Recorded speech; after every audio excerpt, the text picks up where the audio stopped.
I'd like to say just a quick few words about the next piece of music that you're going to hear, Chant de Lumière by Richard Proulx. Richard Proulx is someone that I've known for years, a colleague, a co-worker, a dear friend, who passed away 3 years ago.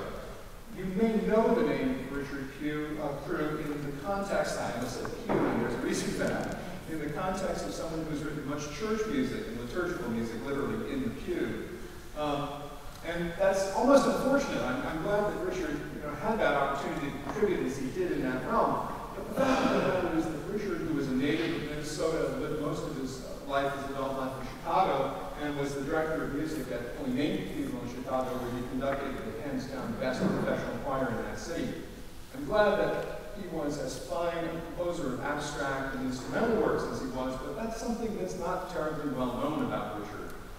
This particular work, Chant de Lumière, Song of Light, was written by Richard in response to a commission given by Richard and Dorothy Nelson of Dubuque, Iowa.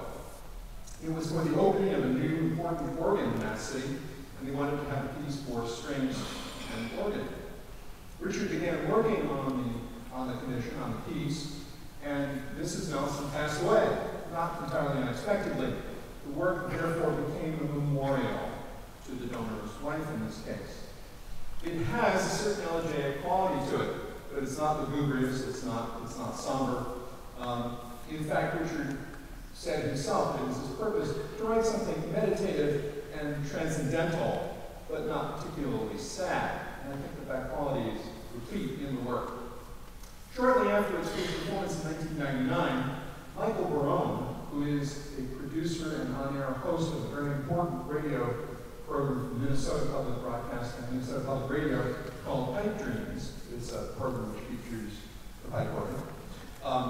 Convinced Richard that he needed to write some additional movements for this as bookends and to turn it into a full-blown three-movement concerto, which he later did. And it was premiered in Twin Cities in 2008.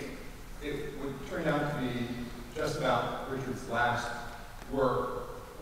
He himself was suffering from great illness around that time, but we did have the opportunity of hearing the first performance of the concerto version, the three-movement version of this work. The second movement is identical, so we're playing that work in its original form. And it begins with a lovely lyric, viola solo, a more intense middle section to it, and ends very, very celestially. So, Chant de Lumière, the Song of Light by Richard Proulx.